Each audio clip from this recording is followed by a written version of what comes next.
Hey, what's up guys? My name is James Withy and I'm the owner of Dark Horse Tattoo Company, and today we're going to cover 5 of the most popular numbing products for tattooing.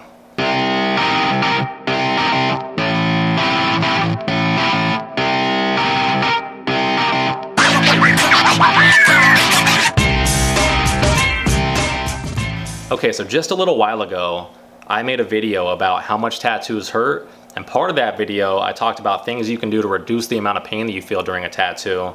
And one of the things that I discussed are numbing products that tattoo artists and clients use to make the experience a little bit easier for them. In this video, I'm going to get very specific about 5 products right here that I've used and clients have used and I've had some experience with, and I'm going to let you know what my personal opinions on those products are. So it's probably important to mention that I am not being sponsored by any of these companies. I'm not being paid to say anything positive about these companies. These motherfuckers don't even know who I am. They don't know that I use their stuff. Some of these products I do like, some of these products I don't like. I'm just going to give you my own personal opinion from my experience as a tattoo artist on which strengths and weaknesses these products have and what I think about each one specifically. So it's also really important for me to mention that if you use any of these products, you're doing so at your own risk. I'm not going to take responsibility for any adverse effects you have from using one of these products. If you have like an allergic reaction or if something goes wrong during the use of the product, I am not responsible at all. Use it at your own risk. Alright, so the first product that I'm going to talk about is called Dr. Numb. Now, this product is essentially just a cream that has 5% lidocaine in it that you're supposed to spread over the area that you're going to get tattooed long before your tattoo session. You spread it over that area and you cover it with saran wrap for a length of time that's specified on the bottle, and it's supposed to seep into your skin and numb you up so that when you do go into the tattoo session, you don't really feel anything, at least for the first like couple hours or whatever of the tattoo session. Now, there are some people that swear by this product and think that it works really great, but my personal opinion is that it really doesn't work all that well or as much as it's advertised to work. And the reason why I think it really doesn't work that well is because you're putting the product on long before you get to the actual tattoo shop to get your tattoo. But before you get your tattoo, the tattoo artist is cleaning off the area that's going to be tattooed with like some sort of antiseptic soap, like green soap or something like that, and or rubbing alcohol to make sure the stencil sticks on really well. I feel like I'm removing a lot of this product before I actually even start the tattoo process, and as a result, clients either don't really feel any benefit from the product at all, or it'll only work for maybe like half an hour or 45 minutes. So the second product I'm going to talk about is called Hush. Now, this company, they make a few different products that are supposed to numb the skin during a tattoo. They make a spray, they make a foaming soap, and they also make a gel. But the only one that I'm going to be discussing is the gel because that's the most commonly known product that comes from them. Now, this Hush gel is very similar as far as like its application to Dr. Numb, where you're supposed to wear it like under some saran wrap on the area that's going to be tattooed before the tattoo appointment, and it's supposed to help numb you up during the session as a result. But the main way that it differs from Dr. Numb is that this product can also be used during the tattoo process. And I've actually used it a couple of times before, and that's the part that I'm going to talk about as far as like my own experience with it. Now, I believe that Hush has 4% lidocaine in it. I have used it during the tattoo process, especially like on breaks or whatever. I'll be like deep into a tattoo. I'll go ahead and spread the Hush on there, and I'll let it sit for a while, and then I'll come back to the tattoo and I'll go ahead and start working on it again. And it does work fairly well for making the tattoo numb after the skin is broken and opened up and it has somewhere to actually seep in a really immediate way. However, the one thing I don't like about this product is that because of the gel consistency of it, it kind of creates like a weird surface quality to the area that I'm tattooing, and I feel like it kind of hinders me from tattooing optimally in a very small way. So it is pretty effective like as a numbing agent during tattooing, but I feel like there's other products that don't have that negative quality to them, and we're going to go ahead and discuss those next. So the third product I want to talk about is called Vasa Cain. And this is probably the one that I use most commonly while I'm tattooing. And basically what it is it's a spray that you put on the tattoo while you're taking breaks during a long tattoo session. This product also has lidocaine in it. I believe that it is 5% lidocaine, which by the way, I think that 5% is the largest amount that you can legally have in a product that's non-prescription in the United States, because it causes respiratory problems with some people if you have too much lidocaine exposed to the body.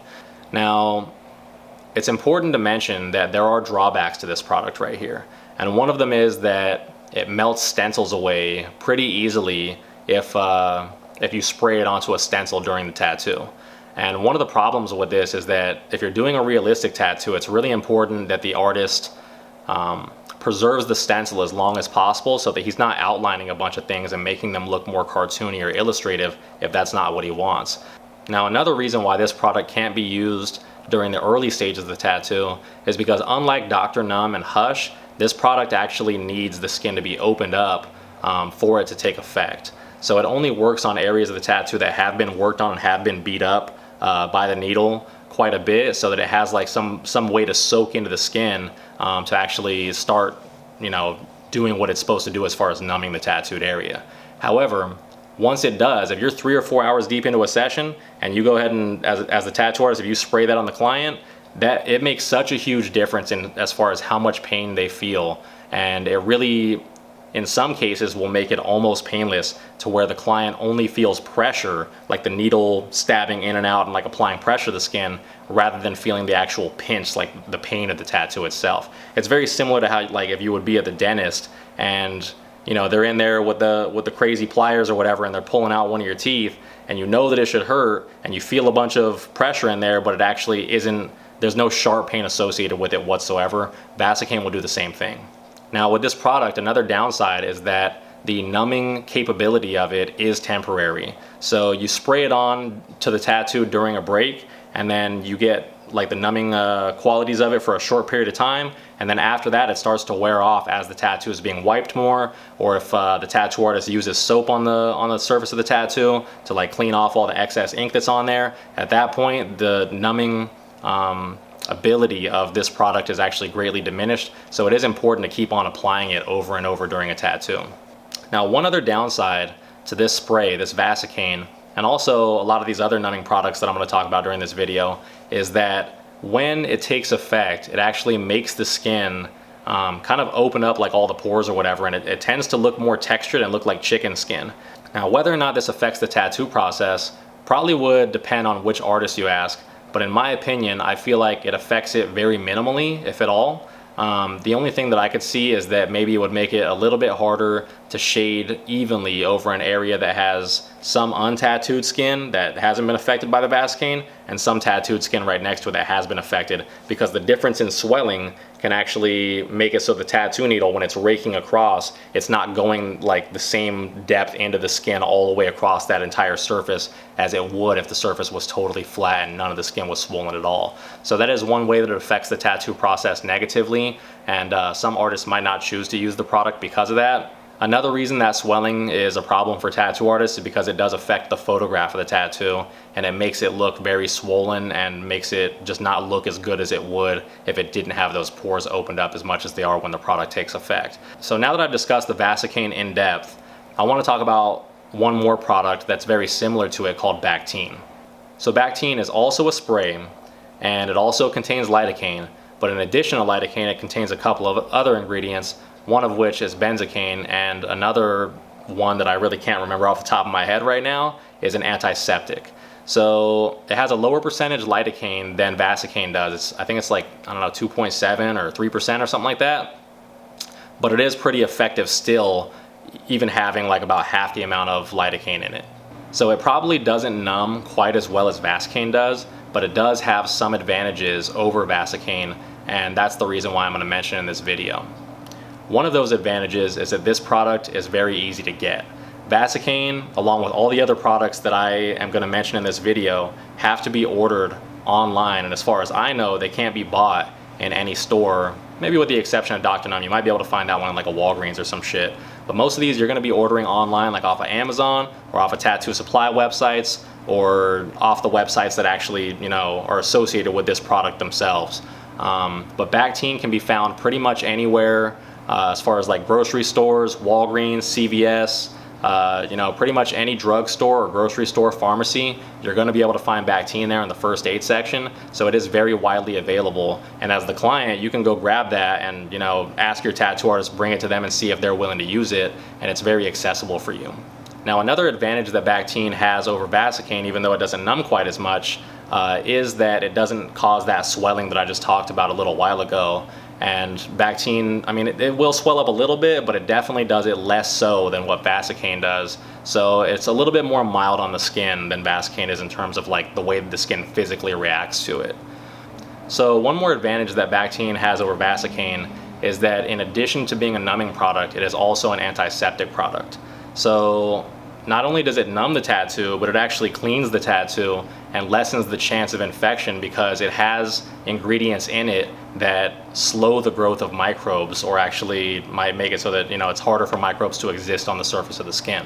It is a really great all-around product to use for tattooing, and I would really highly recommend Bactine.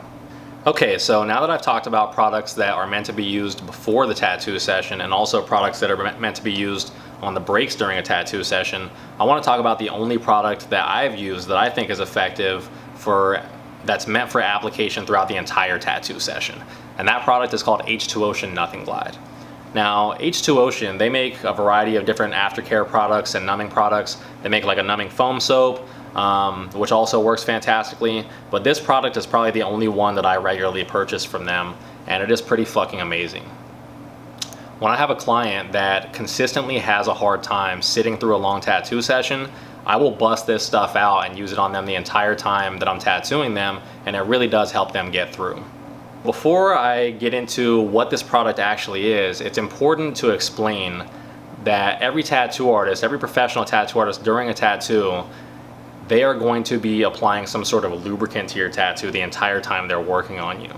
Now, typically that's going to be like A&D or like petroleum jelly or something like that, but what this is, H2 Ocean Nothing Glide, is it is a substitute product for those ointments, and it's basically an ointment that contains lidocaine in it. But this product right here has, I think, like 4%, I believe, somewhere around there, it has 4% lidocaine in it, and it is basically like a beeswax based ointment that you apply to the tattoo the entire time you're doing it to lubricate it and numb it at the same time. It seems to have a little bit less of that like chicken skin swelling effect than what Vasa Cain or products that have a higher lidocaine percentage do, which is really great because it doesn't affect the tattoo process too much at all while I'm working on a tattoo. And it really helps, like even in the beginning stage of the tattoo, it helps quite a bit with the pain once the skin has been opened up in a small way. Now, this product, even though it is a godsend, it is definitely not perfect. And the reason why I don't use it on every single tattoo is because A, it is very expensive. I think it's like 40 or 50 bucks a jar. I think it like equates to being like 6 times more expensive than brand name A&D. And B, this product is probably, in my opinion, not as good of a lubricant as A&D is. It's just a little bit harder to wipe like color pigments off the skin when I'm using it, and I feel like it doesn't like last as long. I have to apply it to the skin more often than I would a superior lubricant like A&D, in my opinion. It is important to mention that if you are considering using one of these products and you're a client and you want to use it, you know, on your next tattoo, that it's important for you to ask your tattoo artist whether or not he's comfortable with you using these products. Because some tattoo artists don't like to mess around with this type of stuff at all, and they have their own reasons for that. Some of those might be good reasons, so it's definitely something worth considering, but make sure you ask your tattoo artist whether or not he's okay with you using these, and in a lot of cases he probably will be, and if he's not, please respect his wishes on it. It's also important to mention that there are other products out there that I haven't covered in this video. Super Juice is one that comes to mind. That's a pretty good one. There's a couple other ones that they sell on other tattoo supply websites that might be worth checking out and researching. These are just the ones that I feel like are the most common, the most popular, and the ones that I have the most experience with. But if you're a tattoo artist and you are aware of another product that works really well that I haven't mentioned here, please mention it in the comments below, and we'll be sure to check it out. So that's about it. Those are the 5 most popular products that I've encountered during my tattoo career. I really appreciate you guys watching this video, and I hope you found the information helpful. If you did, then please consider subscribing to my channel. I want to make a lot more informative videos for you guys. Thanks for watching.